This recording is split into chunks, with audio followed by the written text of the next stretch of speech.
নমস্কার বন্ধুরা, আমি সুধাংশু গাহিন। বাংলাদেশে মার্কিন সেনার ব্যাপক তৎপরতা লক্ষ্য করা গেছে এবং যা নিয়ে যথেষ্ট উদ্বিগ্ন রয়েছে ভারত ও মায়ানমার, এবং এটা নিয়ে বিভিন্ন আর্টিকেল প্রকাশ পেয়েছে বিভিন্ন পত্রপত্রিকায়। US moves in Bangladesh, set off alarm in neighbours India Myanmar. বর্তমানে বাংলাদেশের সামরিক তৎপরতার ফলে ভারত ও মায়ানমারে যথেষ্ট উদ্বেগ তৈরি হয়েছে। সত্যি আমেরিকা যেখানে এন্ট্রি নেবে সেই অঞ্চলে তারা বিভিন্ন ধরনের সমস্যা তৈরি করবে এবং শান্তি শৃঙ্খলা বিঘ্নিত করে।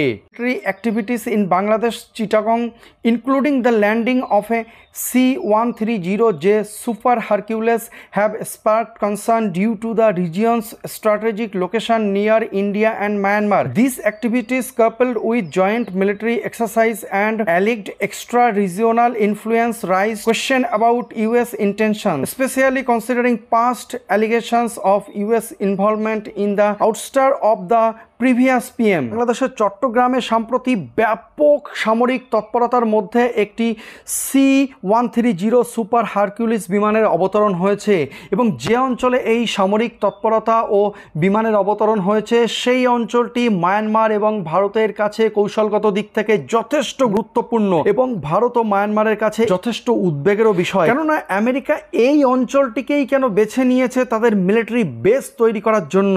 এবং আর্টিকেলে আরও একটি বিষয় গুরুত্বপূর্ণ যে an increase in US military activities in Bangladesh strategically placed Chittagong area located close two border of India and Myanmar has raised eyebrows as it may have implication beyond Bangladesh. তো বাংলাদেশের সীমান্তে যে অঞ্চলে মার্কিন সামরিক তৎপরতা লক্ষ্য করা গেছে সেটা শুধু ওই অঞ্চলেই সীমাবদ্ধ থাকবে না, এটা বাংলাদেশের প্রতিবেশী দেশগুলির উপরেও প্রভাব আসতে চলেছে এবং ক্রমাগত যে মার্কিন সেনাবাহিনী তাদের তৎপরতা বৃদ্ধি করবে না এর কোনো গ্যারান্টি নেই। এবং এটাও আপনি বলতে পারবেন না যে মার্কিন সেনাবাহিনী ধীরে ধীরে তাদের প্রভাব বিস্তার করবে না এই অঞ্চলে, এবং এর ফলে মার্কিন সেনাবাহিনীর প্রাধান্য এই অঞ্চলে বৃদ্ধি পাবে এবং এই অঞ্চলের প্রতিবেশী দেশগুলির মধ্যে একটা সমস্যা তৈরি হবে। বাংলাদেশের প্রধানমন্ত্রী শেখ হাসিনা তো বলেই দিয়েছিলেন যে পৃথিবীর কোনো একটা শক্তিধর রাষ্ট্র এই অঞ্চলে সামরিক ঘাঁটি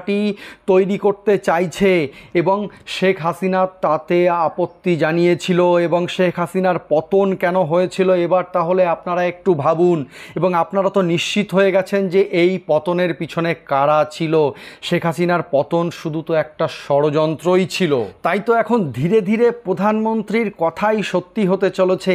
এই অঞ্চলে সামরিক তৎপরতা ধীরে ধীরে বৃদ্ধি পাচ্ছে এবং ধীরে ধীরে দেখবেন একটা মার্কিন বেসও তৈরি হয়ে যাবে।